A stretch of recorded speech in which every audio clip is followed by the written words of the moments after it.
Hey there, race fans. It's Race Day Top 5 with me, Frank 5. Well, we're here today to announce the big news, which we've heard rumors, and in the last couple of weeks, it's pretty much been made official with all that's going on in silly season and free agency and everything. The cat's officially out of the bag. Today at the NASCAR Hall of Fame, Roush Fenway Racing have announced that Brad Keselowski will drive the number 6 Ford Mustang for the team next year in 2022, but also Brad Keselowski will share a co-ownership with Roush Fenway Racing as an organization. This is a multi-year extension deal for Keselowski as the driver, but this pretty much means that he will probably be the successor to Jack Roush when his time is officially up as being an owner, because he is getting up there in age. Now, with the news last week that Austin Cindric is being promoted to the Cup Series, driving the number 2 car for Team Penske, and Harrison Burton's, of course, moving the number 21 for the Wood Brothers, which shocked a lot of people, it's pretty much all confirmed that Keselowski was going to Roush after all, because there have been rumors the last couple of months that Keselowski will not be back with Team Penske next year, and that he had been approached by Roush Fenway Racing to be a driver as well as an owner for the team to get Keselowski back in the ownership role, because he has experience as a car owner. He was an owner for his truck team back in the Truck Series in the early 2010s, and they were battling for race wins and at times championships over the years before Brad decided to shut it down at the end of 2017, but did not rule out the possibility that he could maybe reopen his truck team one day and get it back into the Truck Series, or promote it to Xfinity or Cup if he had the money and the opportunity to do it, as well as the equipment to. But I guess now with Roush, it's a big opportunity for him, and I think this definitely benefits Roush so much.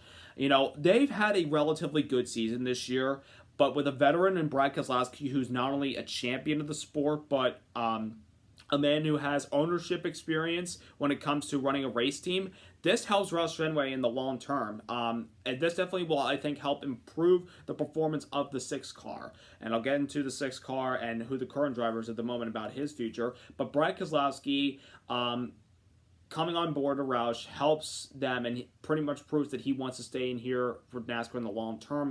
When his time's up as a driver, he doesn't want to slip away from the sport anytime soon. He wants to stay in it at some point, and in an ownership role, I think that definitely works perfectly for Brad. We already know that Jeff Gordon is going to be the vice chairman for Hendrick Motorsports in the beginning of 2022. We're starting to see drivers move out of the driver's seat, as well as broadcast positions, to take bigger roles in sports as owners to these successful owners that we've had for a long time, like Rick Hendrick and Jack Roush and Roger Penske and Richard Childress. All these guys have been around the sport for quite some time. Chip Ganassi, obviously, selling his assets to Trackhouse Racing at the conclusion of the season. We're seeing a lot of drivers that have been in the sport driving that are beginning to take massive roles as owners in the sport. And I think it's kind of great to see that. We see, Tony Stewart with Gene Haas. They're one of the most successful team owners right now. And of course, they're coming off their first win of the season at long last this past weekend. We're seeing now drivers wanting to take the next step forward and help improve organizations. And Roush Fenway Racing, as I mentioned, they're running okay this year. They've been running subpar in the past, or not so great, but I think Brad Keselowski gives them a great chance to not only get back to victory lane next season, but possibly make runs for championships, because Brad Keselowski is a championship caliber driver. Can he help this 6 car and Roush Fenway Racing next year? I have no doubt this team is probably going to be much, much better, and a team to watch out for as far as contending for wins and making the playoffs with the next gen car coming, which will even the playing field. So, Jack Roush is there, and he's very excited about the opportunity. He had Brad Keselowski there, and some, President Steve Newmark there.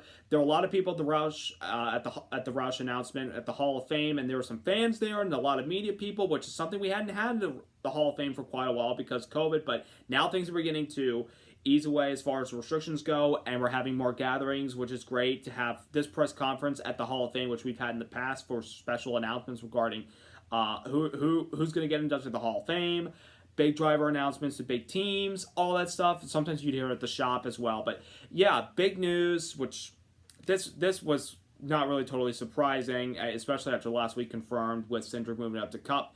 Brad Keselowski, I wish him the absolute best with Roush next season. So he will be teammates with Chris Buescher in the number 17, who'd already been locked up to drive with Roush for a couple years. He is one of their future stars. I mean, he's almost 30 years old, but he's still really young, so he's still going to be around for quite a while.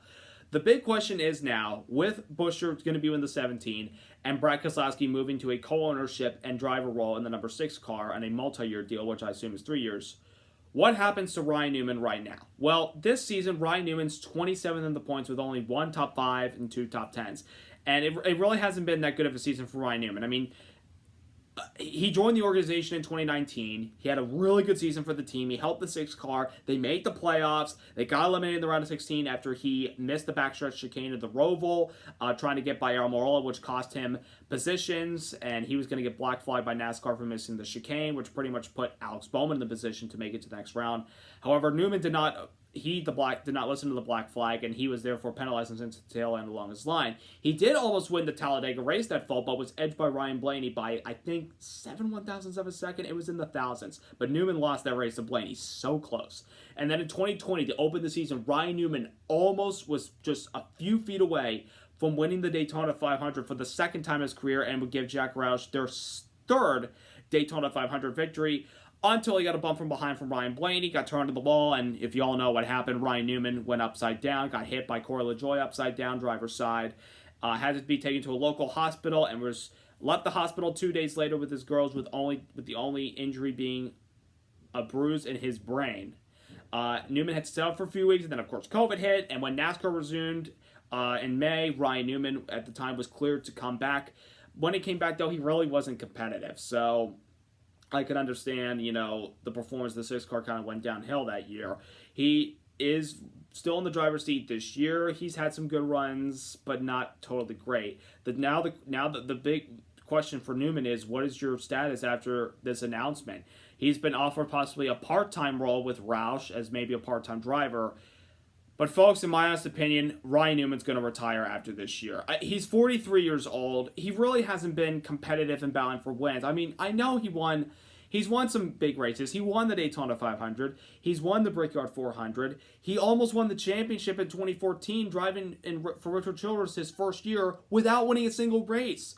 But have I seen the performance from Newman to win races and battling for championships and top 10s week in and week out the last few years? No. I mean, he won at Phoenix. His last win was Phoenix in 2017, but he stayed out on a late race restart with choosing to not pit while most other drivers did. And that was impressive. And Ryan Newman's one of the toughest drivers to pass on the racetrack, but the performance just hasn't really been there for Newman, although Roush has credited Ryan Newman to helping the organization as a whole, making them better. But I truly believe that Ryan Newman's going to retire at the end of the season. I mean, he was involved in some drama this past weekend where he ran to the back of Quinn Half, even though he was probably on the brakes a little late. Half, however, did not really see it through his view, and he decided to slam Newman a little bit. Long story short, Newman didn't really do well in the race. I think this is Ryan Newman's final year, and he's going to retire at the end of this year, because what are the competitive rides? Like we talked about Matt DiBenedetto, Ryan Newman, he's been in the sport for a while, 18 wins. I'd say he's had a really good career. But what other competitive rides are there? Because I don't think the 37 is going to get a charter next year and probably won't run, which means Priest is going to be out of a ride. I can't see him driving the second Trackhouse car. I can't see him driving the second 2311 car if they expand and get a charter. What other rides are there for Ryan Newman? I mean, if I'm Ryan Newman, a guy who almost, we didn't even know if Ryan Newman was going to survive that crash last year. But thankfully he did with the safety innovations that NASCAR had put in really since the death of Dale Earnhardt. Not a single driver has died in a massive car crash in NASCAR.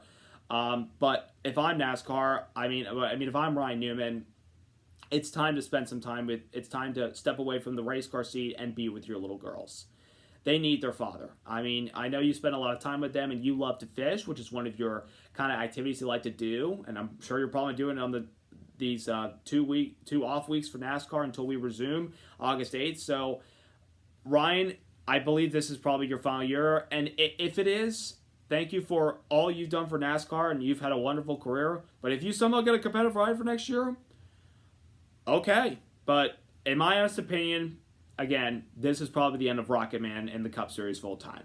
So that's all I had to say about this announcement, and I want to again congratulate Brad Keselowski on this brand new opportunity, and it'll hopefully get Roush back to the top, back where they used to be in the 90s, in the 2000s, and in the early 2010s before Matt Kenseth, Carl Edwards, and Greg Biffle left. So time will tell if Roush Racing will be hopefully a top 10 team next year with a championship caliber driver in Brad Keselowski, who's got the job right now to give it all he's got in his last year at Penske and try to go out and win a championship, which he could still do. I just need him to win another race. I mean, he had a nice third place finish this past weekend, but I believe that Keselowski could still be a championship threat if he shows consistency in the playoffs. So that's all I have to say about this announcement that is broken down today. So thank you guys for watching, and I'll catch up with you the next time that a news update comes out that's pretty important. And other than that, I'll see you the next race that we resume, which is August 8th at Watkins Glen. So subscribe, like, congrats to Brad Keselowski and Roush Fenway Racing on this new chapter in the history of this organization, and I wish them the best in the 2022 NASCAR Cup Series season. Until then, have a good week, everybody. Have a great 2 weeks of relaxation before we get back at it August 8th. Ciao.